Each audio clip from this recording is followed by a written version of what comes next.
Assalamualaikum warahmatullahi wabarakatuh. Selamat datang kembali di kelas Plan Design bersama saya Hanif Prastiawan. Dan pada minggu lalu kita sudah membahas sedikit mengenai heat exchanger network ya, baru pendahuluan saja. Nah, pada video kali ini kita akan membahas bagaimana cara membuat composite curve diagram dari sebuah case perpindahan panas pada sebuah pabrik. Jadi kemarin kita sudah membahas mengenai perpindahan panas hanya pada satu heat exchanger saja. Nah, di sini nanti kita akan menggunakan ada beberapa heat exchanger, lalu bagaimana cara membuat composite curve-nya. Sekedar untuk pendahuluan lagi ya, di sini kita untuk membuat atau merancang heat exchanger network, kita menggunakan metode yang paling lama. Jadi ini metode dasar untuk membuat integrasi panas, yaitu metode pinch ya, menggunakan pinch technology. Jadi pinch technology ini mungkin sudah sangat umum dipakai di software manapun, termasuk menggunakan Aspen pun dia juga sudah menyediakan bagaimana cara membuat heat integration. Jadi pada aplikasi-aplikasi yang lebih modern mereka akan dengan lebih mudah dan lebih cepat untuk menentukan mana yang bisa diintegrasikan panasnya. Tetapi tentunya saudara perlu mengetahui dasar-dasar dari perancangan integrasi panasnya. Nah, inilah dasarnya itu menggunakan metode pinch technology. Nah, jadi di sini pinch design ini dia tetap menggunakan kaidah-kaidah termodinamika ya. Jadi untuk perpindahan panas kita juga menghitung berapakah entalpinya. Jadi lalu gunanya sebenarnya untuk apa pinch technology ini? Jadi pinch ini bisa nanti digunakan untuk menentukan berapa steam paling minimum atau pendingin paling minimum yang bisa digunakan agar pabriknya lebih efisien ya. Termasuk juga heat exchanger yang jumlahnya mungkin bisa puluhan, ratusan, bisa di-reduce jumlahnya sebanyak 20 atau 30 ya. Jadi tergantung dari perhitungan pinch desainnya. Nah, inilah nanti untuk yang kita buat adalah composite curve. Jadi composite curve ini bisa kita gunakan untuk mencari di manakah suhu pinch-nya. Suhu yang bisa kita gunakan sebagai acuan untuk mengintegrasikan panas. Ya, jadi untuk mengintegrasikan panas tidak sekedar hanya menghubungkan antara stream yang kira-kira kok surplus panas dengan kemudian digabungkan dengan panas yang defisit, tidak seperti itu. Jadi ada beberapa kaidah-kaidah yang perlu diikuti ya. Jadi langkah yang pertama memang kita harus mencari titik pinch-nya. Nah, ini ada dua caranya. Yang pertama menggunakan composite curve ya, atau yang kedua dengan menggunakan tabel ya, algoritma tabel. Nanti di video selanjutnya akan saya terangkan bagaimana caranya mencari titik pinch dengan menggunakan tabel juga. Nah, ini pada video ini kita akan coba menggunakan composite curve. Nah, ini contohnya ya. Ini contoh salah satu stream saja. Jadi ini ada stream type-nya adalah cold. Jadi kalau cold itu dia kita samakan persepsinya terlebih dahulu ya. Ada dua jenis stream, ada stream yang cold dengan yang hot. Kalau untuk yang stream yang cold ini dia artinya streamnya suhunya dingin. Suhunya dingin sehingga dia memasuki alat penukar panas sehingga suhunya naik. Ya, di sini untuk stream type cold-nya suhunya mula-mula 40, kemudian keluar dari heat exchanger menjadi 130. Nah, di sini untuk FCP ini bisa dihitung menggunakan rata-rata, bisa dihitung dengan menggunakan diasumsikan ya. CP-nya bisa di rata-rata atau bisa dibuat bersamaan dengan menggunakan integral ya, integrasi dari suhu sekian sampai suhu sekian. Kalau misalkan di buku table properties itu tinggal diambil saja koefisien-koefisiennya. Nah, ini sudah dikalikan dengan flow rate-nya. Flow rate dengan CP-nya berapa? Karena asumsinya ini tidak akan berubah ya, asumsinya tidak akan berubah F dengan CP-nya. Lalu kemudian delta H ini kita hitung ya. Delta H ini bisa kita hitung dari F CP delta T. Nah, ini delta T-nya kok Celsius ya, sebenarnya tidak masalah ya, karena delta T ini kan dia adalah perbedaan suhu. Kalau misalkan di FCP-nya ini adalah per Kelvin, kemudian suhunya kita konversi menjadi Kelvin, maka delta T pada suhu Kelvin dan delta T pada Celsius nilainya pasti akan sama ya, sehingga delta H ini bisa dihitung dari FCP dikalikan delta T. Target dikurangi supply, jadi 120 dikurangi 40, sehingga hasilnya adalah 180 megawatt. Nah, ini adalah delta H-nya. Lalu cara menggambarkannya bagaimana? Cara menggambarkannya ya, untuk composite curve itu, sumbu X-nya itu adalah delta H, ya, sumbu X-nya adalah delta H, sedangkan sumbu Y-nya adalah suhu. Suhu ya, suhunya bergerak dari yang sebelah kiri adalah suhu yang rendah, kemudian yang sebelah kanannya adalah suhu yang tinggi. Jadi ini kalau case ini adalah yang cold, stream type-nya adalah cold, sehingga yang di sebelah kiri adalah suhu targetnya, sedangkan di sebelah kanan adalah suhu supply-nya. Karena suhu yang target dia lebih, ini terbalik ini harusnya. Supply-nya yang bawah ini adalah suhu supply ya, T supply, yang atasnya suhu target. Jadi supply-nya 40, kemudian targetnya 130 ya. Kemudian untuk delta H-nya ya bisa kita range terserah kita, karena bentuknya kan delta H, dia bukan pure H. Jadi kalau entalpi kalau H saja itu kan dia nilainya bergerak dari 0 misalkan sampai 10.000. Dan itu nilainya fix. Artinya 40 ini harusnya berapa, harus 20 berapa. Itu kalau dibuat fix seperti itu. Tapi ini karena delta H, maka grafiknya bisa kita buat pada titik H manapun. Yang penting adalah slope-nya ya, slope atau kemiringan ini adalah 1/F dikali CP, atau misalkan ya, misalkan ini kan delta H-nya 180. Kalau misalkan pada suhu 40 ini ya, H-nya adalah 0, maka di sini harus 180. Atau kemudian apabila suhu 40 ini kita mulai dengan H-nya adalah 200, maka ini adalah 200 plus 180, yaitu 380. Yang penting adalah ya, yang penting adalah delta H-nya harus sama dengan 180. Oke, itu adalah untuk pengenalannya. Nah, sekarang ini ada 4 buah stream. 4 buah stream, ada 2 hot dan 2 cold.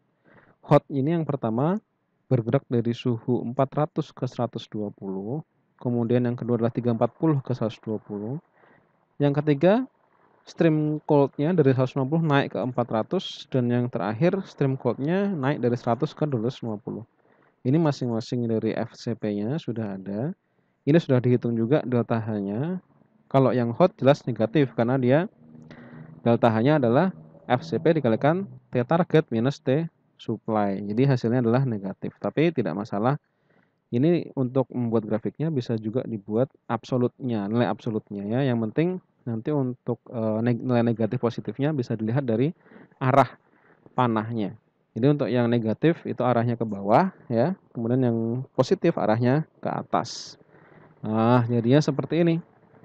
Jadinya adalah seperti ini. Jadi ini yang paling kiri ini adalah stream yang nomor 1 ya, stream nomor 1. Dia dari suhu 400 ke 120 dengan FCP-nya 1.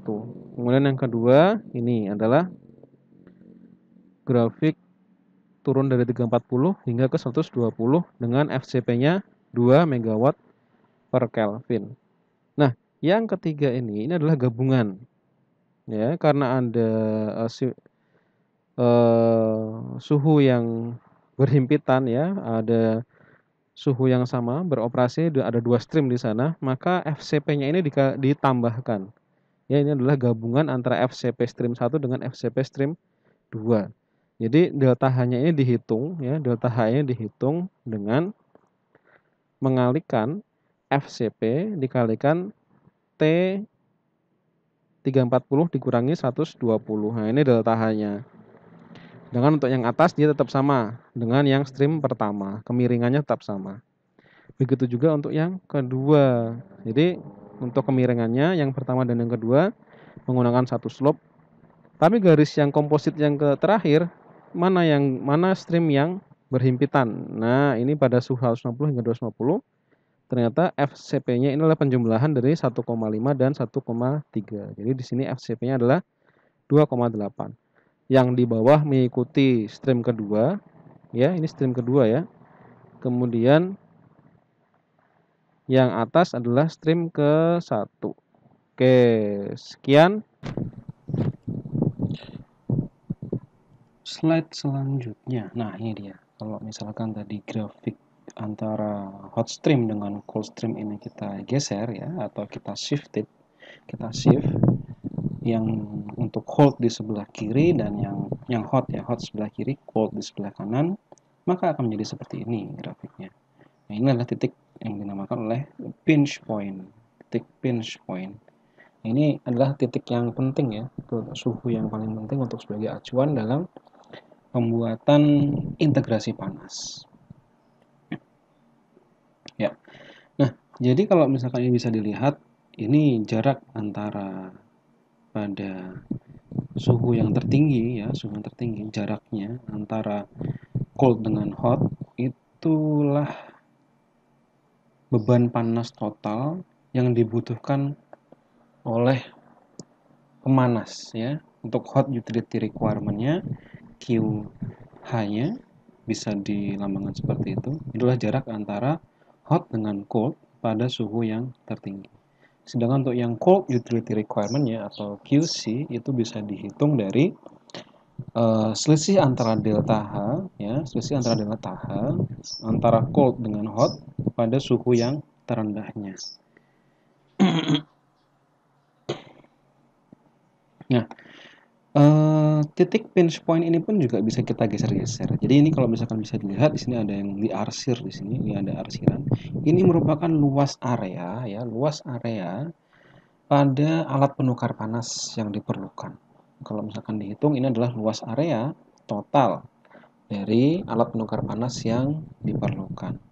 Nah, luas area ini dia yang akan sangat menentukan pada harga alat penukar panas. Jadi kalau misalkan kita browsing di halaman-halaman penyedia harga untuk alat penukar panas, maka yang paling berperan penting di sana adalah luas permukaan kontak area ya, luas permukaan untuk transfer panasnya.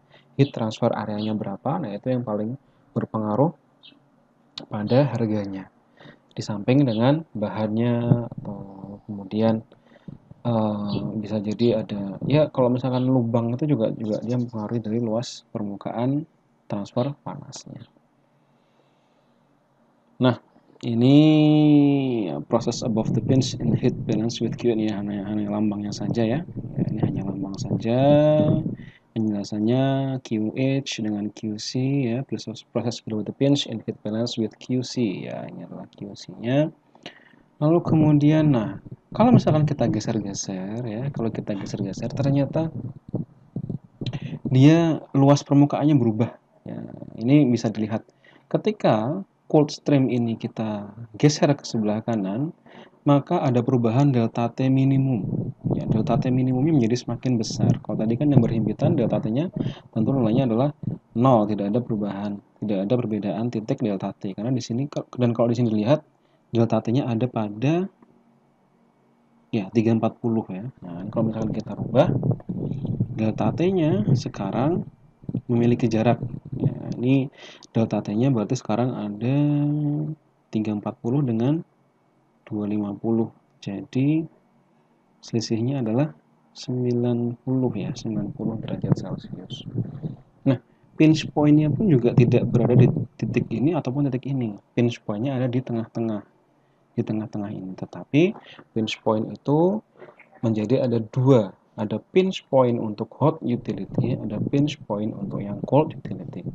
Untuk pinch point yang hot utility, maka adalah titik pinch tadi ditambah dengan setengah dari delta T-nya.